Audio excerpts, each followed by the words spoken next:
So today we're taking a look at this. This is the AMD Radeon RX 580. This was formerly the budget option from AMD. This is generally considered a fan favorite, and I would argue that this card is to the budget, the ultra, shall we say, the bang for the buck budget AMD crowd what the GTX 1080 Ti was to the top end NVIDIA crowd who wanted the top end performance. Both groups of buyers bought the two cards for the same reason. They were sold at about the same time, and they never competed with each other. This card competed more with the 1060, but again, it was kind of to the AMD budget crowd what the 1080 Ti was to those of us that are into the higher end stuff was. So we're going to be taking a look today at three different modern AAA titles in this card.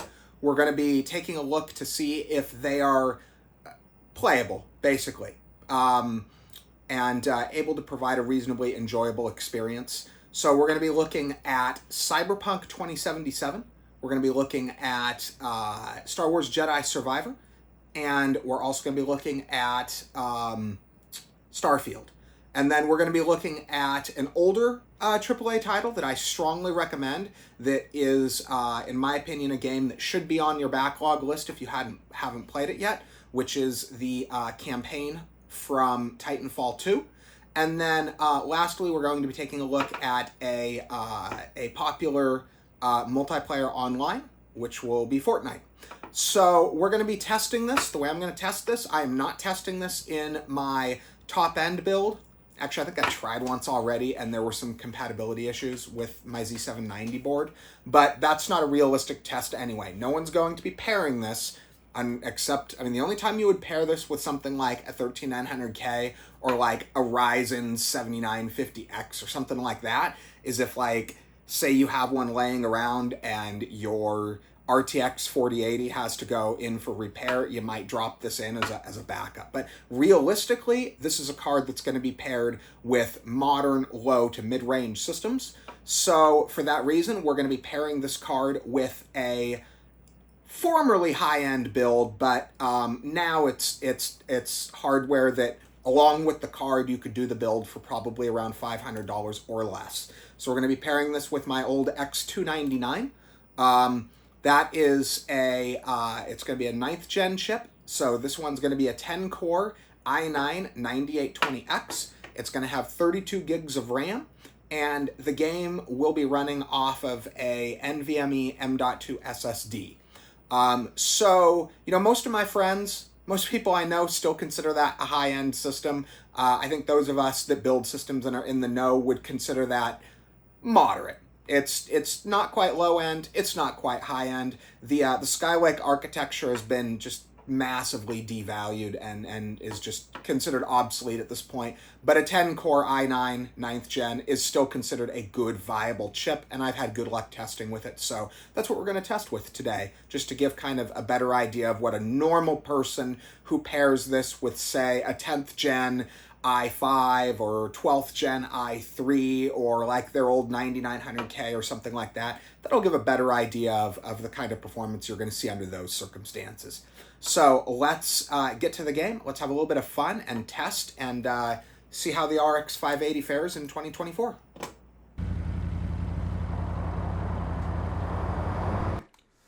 Okay, so starting with Cyberpunk. So let's take a look where we're at on settings first. So we are at 1080p. VSync off. I am running the FX Super Resolution, and I was really shooting for the... Let's start with the quality setting first. Field of view is turned all the way up. And we are at the medium preset. So let's take a look. So with Cyberpunk, I don't believe that you need 60 FPS for it to look good. I know everybody thinks that, anything less than 60 FPS, that's BS. You can't play like that. It really is fine as long as it's like you see here. I've said this over and over. As long as it doesn't suddenly start dropping down, like, dramatically, like, if it's a low frame rate, so the way that works, maybe I'm wrong, somebody can correct me if I'm wrong, but I believe the way it works is that if you've got a fast CPU, like, fast enough, see how up at that GPU, it's pegged at 100% usage? If you have a CPU that's fast enough to peg your GPU at 100% usage, I believe what you then have happening is that you'll hit whatever the maximum capability of the GPU is. So you're not going to have it hit, say, 30 FPS and then go up and down and up and down when you see that 100% GPU utilization. It'll just stay pegged at 30 FPS and it'll just be consistent. However, if you have a slower processor and it's not capable of pegging your GPU at 100%, then you're going to feel like it's garbage. So in this case, let's up it to high and see what that does.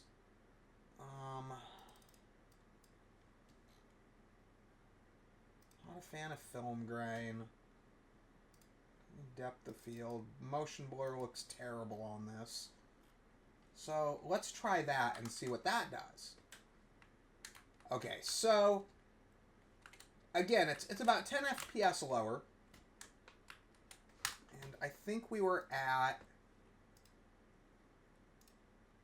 yeah, the quality preset. I would try, when you use FSR, I'd really try to keep yourself at the quality preset. It's not as good as, dang it. I always get these texts when I'm trying to do recordings. It's not as good, the FSR as DLSS.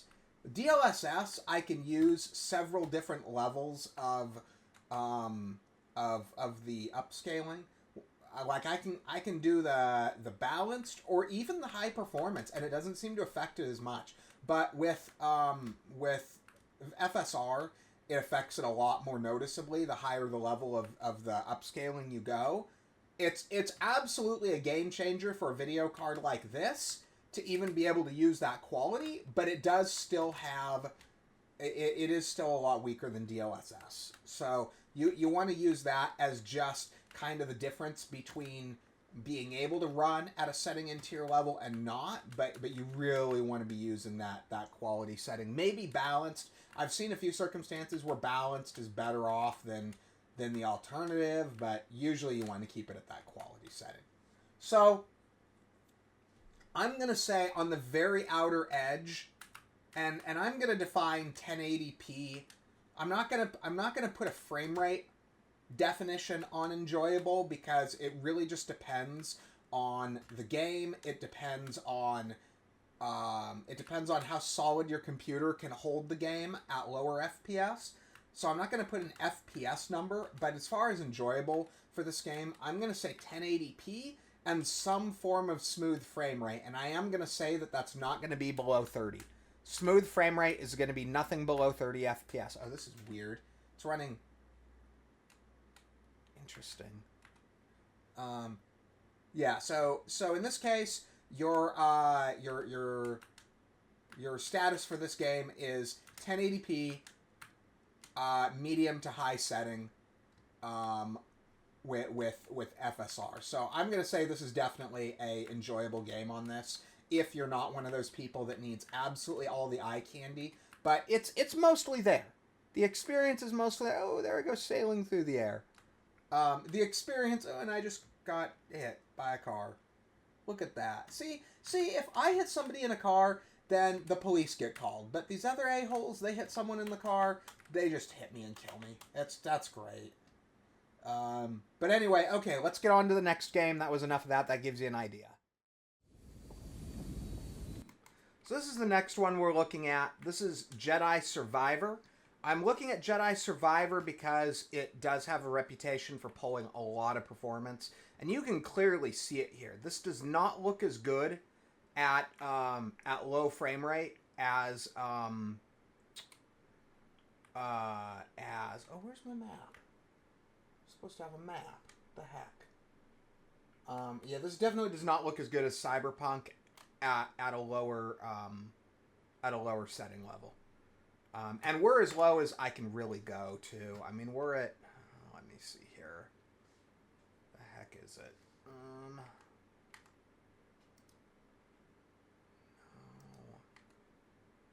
How do I do it? I can't even remember. Let's just add it. Oh, here we go. Settings. Okay, so... we're already at low. We're already at the low setting. Maybe I could go lower on the field of view. That doesn't usually seem to affect it much, though. The only thing I can do is crank up the FSR higher. That's like the only thing we can do here. So, I mean, we're going to turn it a little bit higher. And you can... yeah, that's not really helping. Go higher. It's probably not going to help, though. It doesn't look like it's going to help much.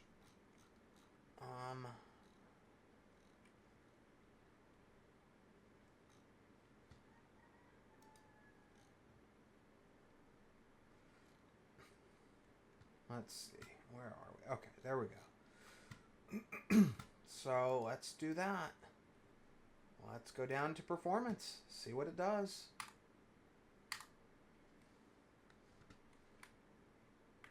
That didn't help at all. And this isn't even outside. This is in a small little controlled environment.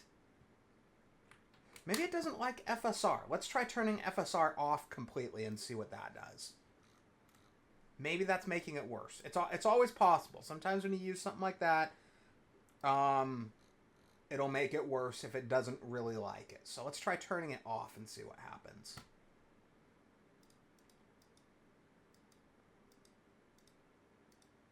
Okay. I think I ran it first that way, though, and... oh, that's funny. You can turn ray tracing on. Okay. What do we get? Okay, it's not better, it's not worse. So in this particular case, on this particular card, FSR isn't... we'll do one more thing. Let's do this. Let's turn it on. It looked like if it was anything, it only really made a difference on... on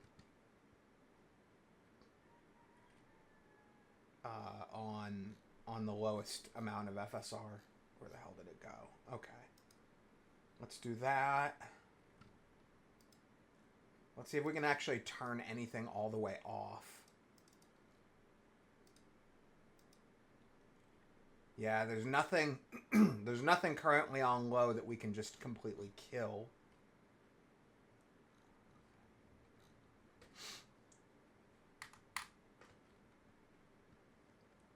Yeah. It's like no difference. And you're getting occasional... I'm not seeing it at the moment, but you are getting the occasional...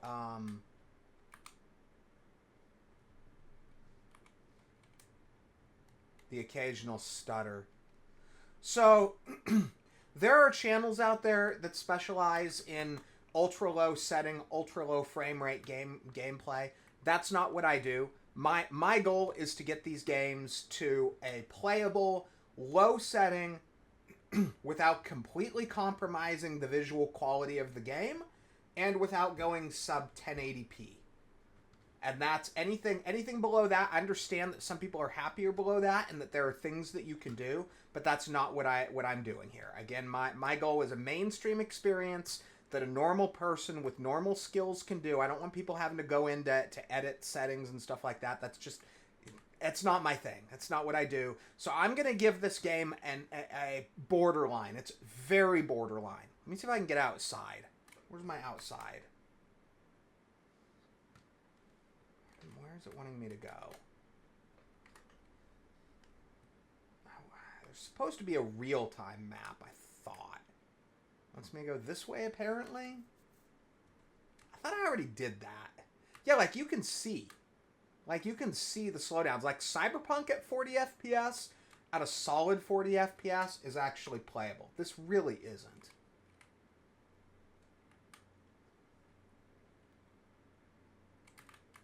Oh, let's see. How do I do this? What is it? The 3 thing? You're supposed to... No. 4 maybe? 2? There we go. Okay.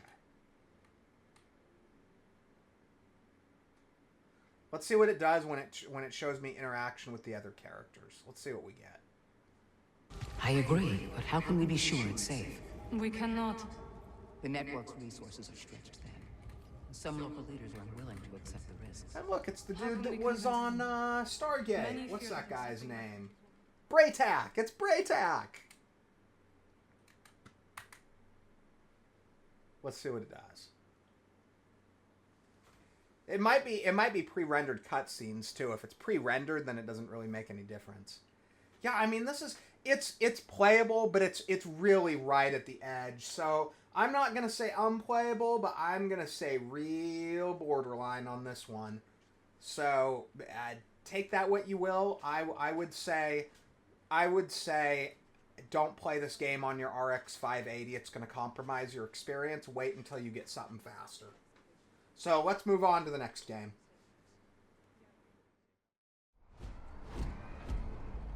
Okay, so on to the next one. This is Starfield.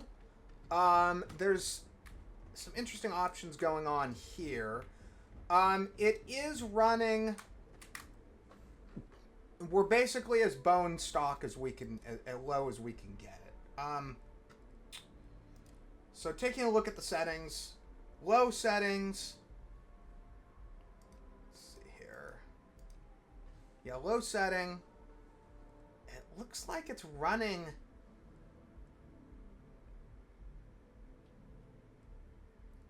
50%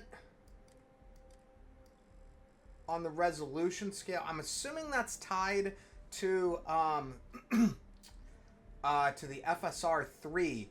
I don't have the different quality options though. Normally you can do a quality, a balance. There's not that, but there is a frame generation option. I'm assuming this is the new AMD FSR frame generation capability. That seems to be the only thing that gets us up to a playable frame rate. Without that, it was really low. And this isn't pretty, but it's playable. I'm gonna go playable, and not pretty. I don't even remember how to get back on the ship. How do we get on the ship?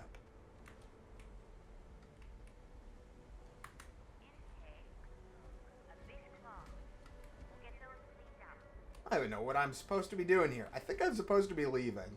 Oh, that's how we get back on the ship. Yeah, I mean, it's... The visuals are garbage, but at the very least, they're garbage at a playable frame rate. Wait. How do I... There we go. Okay.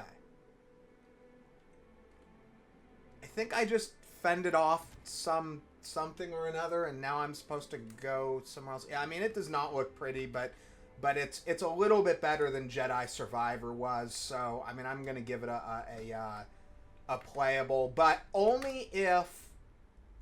So let me show you this. So if you turn off the frame generation, it really tanks the frame rate, and it really looks garbage at that point. I know everybody isn't a fan of frame generation, but you're gonna need it here. This is one of those times where just getting yourself to a playable frame rate, that's the win. Not a playable frame rate that looks good. The win here is playable frame rate, and you're gonna need that frame generation. I'm not sure how they're doing it. Like I said, I'm pretty sure it's the new AMD frame generation feature, which I hadn't actually seen before. Oh, crap. Okay.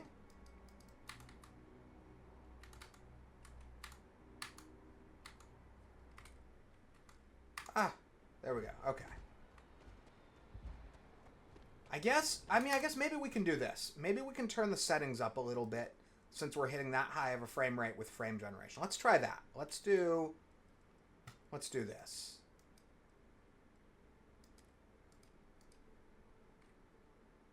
Let's start with high and see if it can do it.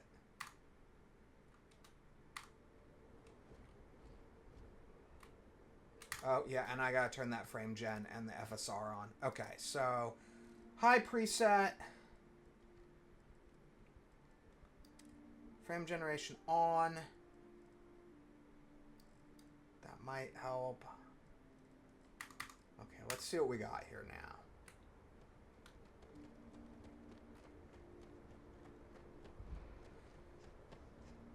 Okay, I think that's probably your best balance. Frame generation with the settings.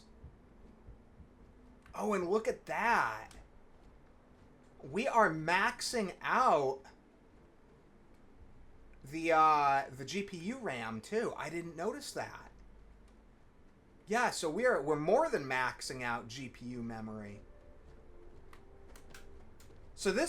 So we're at 100% GPU usage, 100% GPU memory usage. This is absolutely pushing this video card to the limit. This is absolutely pushing it to its limit, and the CPU usage is nothing. And this isn't even a modern CPU. This is a 9th gen, which I consider modern to be 12th gen or newer, because that's when Intel's new architecture really started, and that's what really made the difference, both in core count as well as individual per core IPC. But for this chip, and this is for most people, most of your average everyday users would consider this a high-end processor. But for those of us that are into the enthusiast world, this is e-waste to a lot of us. But so I'm gonna say playable. A bit above barely. I mean, there's definitely some room to mess around with the settings here and get more or less depending on what you're picky about. So it's workable. It's not beautiful, it's not great, but it's workable. So let's get on to the next one and see how we do. Without its power source. Okay, so this is the last AAA title I wanted to show you. This is an older one. This is called Titanfall 2. It is a very fun game. It's generally regarded as being one of the best campaigns ever made. It is a well-optimized game. It is, I think this came out in 2016. So what is that? 16 to 20, like 8 years old? But it still looks really good. It's widely regarded as one of the better optimized games out there. But this is an awesome example, honestly, of what a card like this should really be used for, in my opinion. This is a card that should be used for kind of working through your backlog. Let's see if I can even remember how to do this. Let's see here. How do I even change? Oh, that wasn't what I wanted to do. Uh-oh. Darn it. Oh, come on. Okay, there we go. Oh, Ms. I button. No? Trying to remember how to switch guns. Let's see, F1?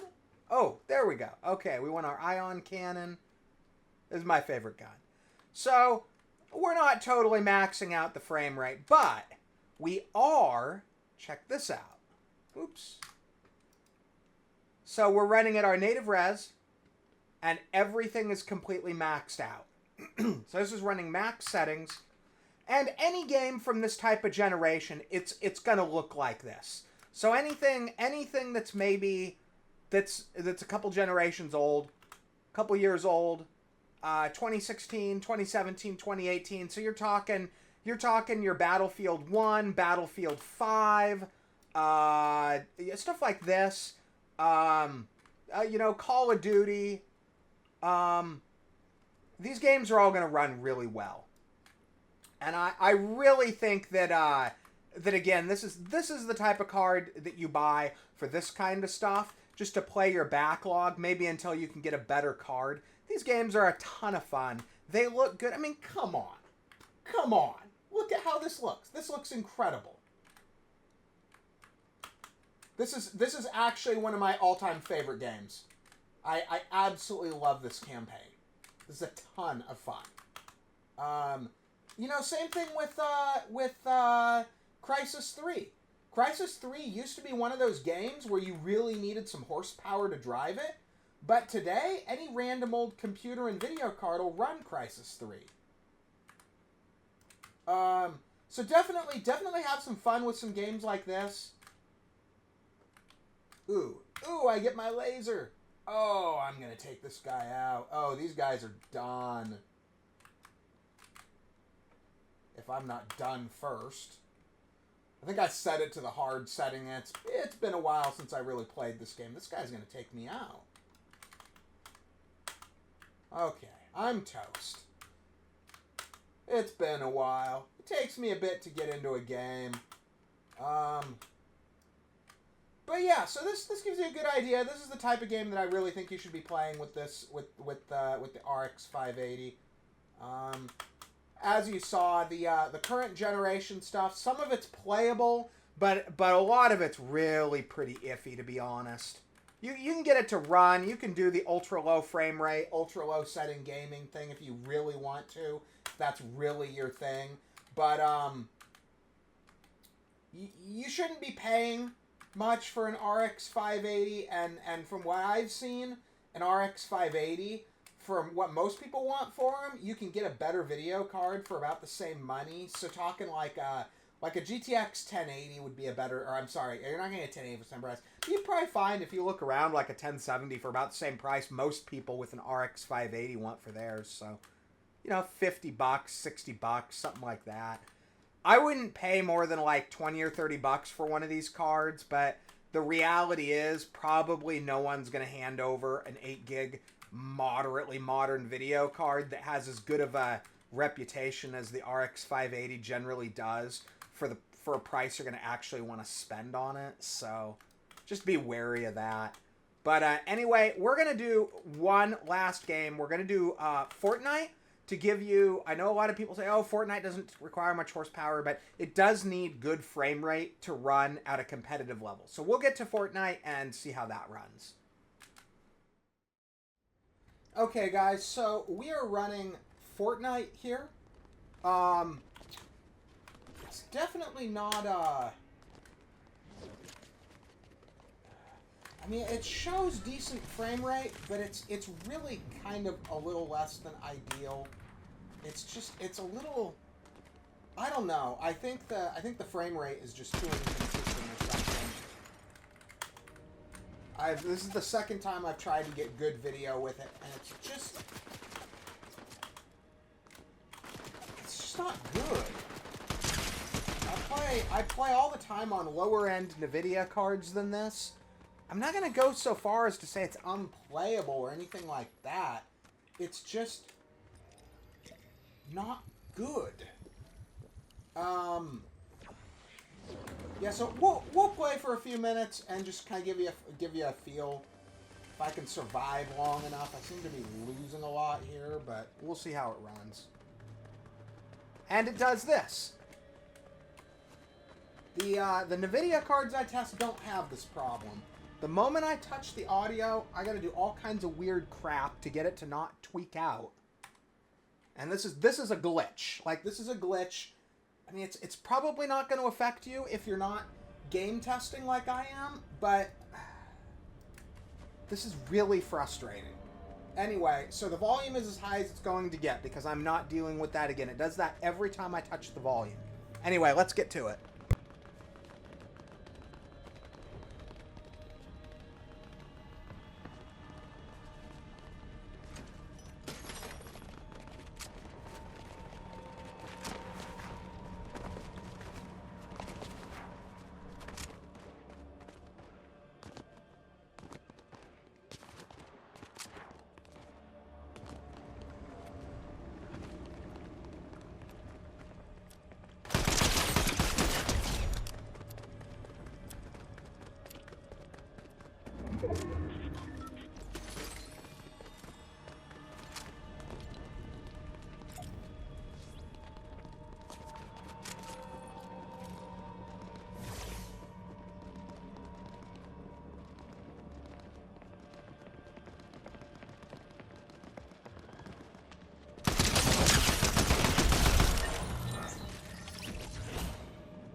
Oh yeah, there it goes again, doing its same crap. So it's not that the game isn't playable.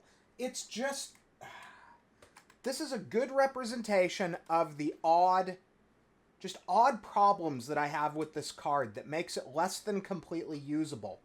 It's abnormal stuff. I don't know if it's a driver issue or if it's something else. I honestly don't care enough to dig into it, to tell you the truth. I it's stuff that shouldn't be happening, and that's all I can really say. But the game's absolutely playable. It's playable at a competitive level. It's just the little things that aren't quite right. Based on the some of the jerkiness I'm seeing, I would probably recommend maybe frame rate limiting it to a lower frame rate. That may be of help. What do we want here? Need that. We need that. I guess I'll take that. But anyway, that kind of gives you an idea. I'm gonna say absolutely playable. Nothing wrong with the experience. It's just quality of life stuff is kind of annoying. But anyway, yeah, this was the last one, so kind of gives you a good idea of where you're sitting if you're trying to game on this card. Let's see if I can make a kill with the. Oh, I did. I was gaming on the OBS preview window when I did that one. That's actually pretty cool that I could do that. Anyway, yeah, that's where we are.